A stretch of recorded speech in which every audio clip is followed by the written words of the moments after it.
Yes, everyone. I'm Alex Coleman. We have a lot to get to on this Monday after the holiday weekend, so we're going to get right to it. It's been more than 2 months since the Tennessee General Assembly wrapped up its 2026 session, but politics has no off season. New bills are always in the works while legal fights over new laws drag on. State Representative Antonio Parkinson is here now to fill us in on everything he's been up to this summer. Representative Parkinson, welcome back to 33. Good to see you as always. Before we get into anything, I do have to ask you about 20-year-old former Tennessee State University student and a young father, Tyron Johnson, shot and killed by the National Guard members in downtown Memphis over the weekend. Your thoughts? Incredibly disheartening. My heart goes out to his family and to everyone involved.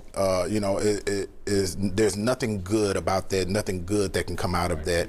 I'm not sure, because it's a different situation. It's not like this is a Memphis police officer that shot and killed a young man. This is a National Guard member.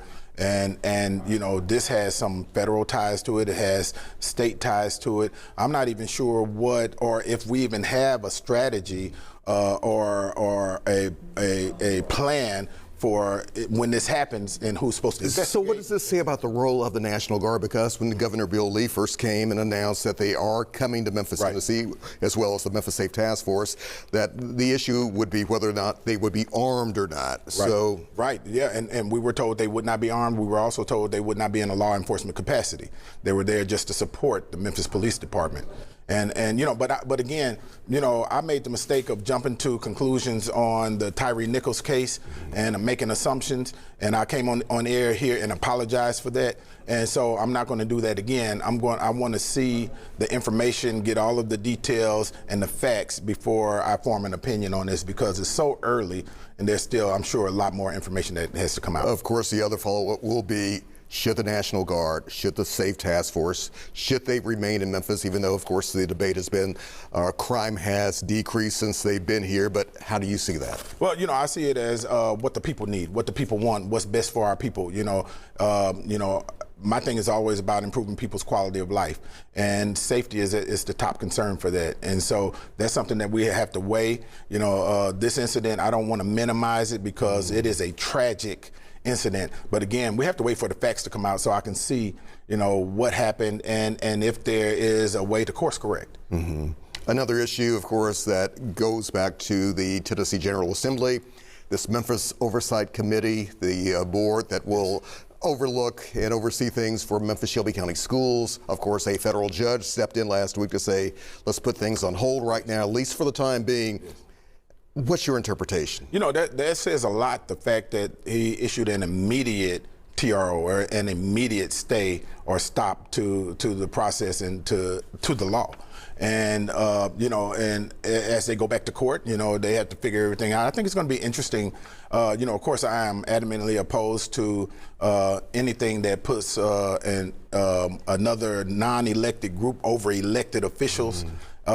Because we duly elected them, whether you like them or not, that's our job. We duly elected them, and it tampers with our democratic process. But some people argue, they say, wait a minute, hold on. This is going to slow down the process if the Oversight Committee was really going to come in and really begin the difficult work that some people say is desperately needed. This slows down that process. What do you say? Well, I think that you can still have a committee that works side by side with the school board, but it shouldn't be a committee that can override the board's decisions, and especially with this board being the duly elected body to represent each constituency, in each area at the school district. And so, but you can always still have a group. I always thought that a group would be great to mentor our board members, to give some direction and suggestion to make sure that, our school districts are being ran the proper way.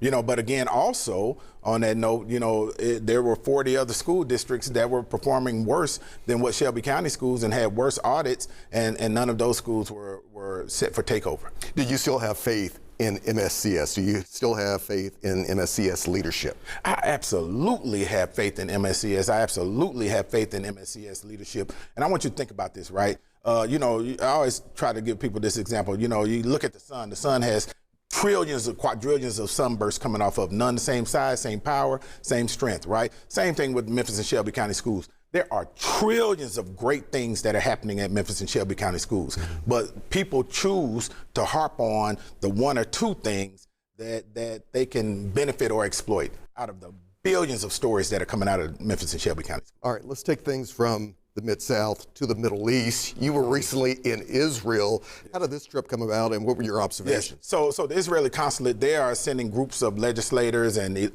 local elected officials, stakeholders over to Israel for, I guess give them information about what's going on in Israel. The timing of my trip couldn't be better because it was right before, right after the MOU was signed and right before it blew up.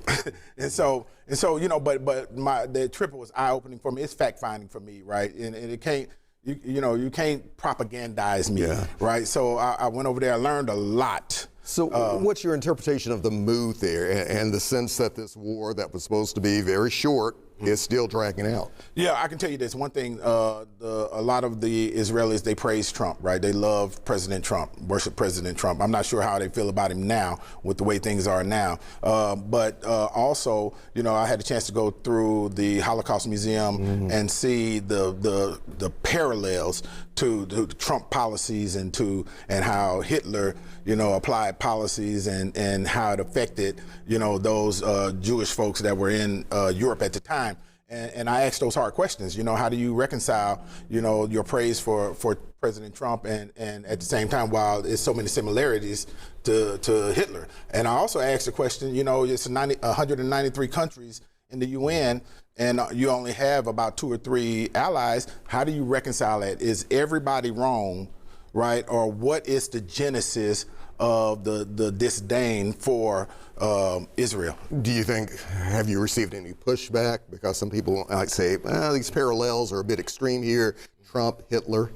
No, I haven't. I'd say people go see for yourself. This is what they have in their museum in Israel. I didn't put it in the museum, right? But there are lots of similarities when it comes to what we're seeing on the ground here versus what we're seeing. One last thing, a recognition for you very recently. One of the most effective, if not the most effective Democratic lawmaker. Tell us about that. Yeah, I was named the most effective Democratic lawmaker in the Tennessee House of Representatives. I didn't know until I saw it in an article, and it came from the Center for Effective Lawmaking, and I say thank you. Yeah, we work hard. We love our people. Representative Antonio Parkinson, always good to see you. Man, bless you. Thank you.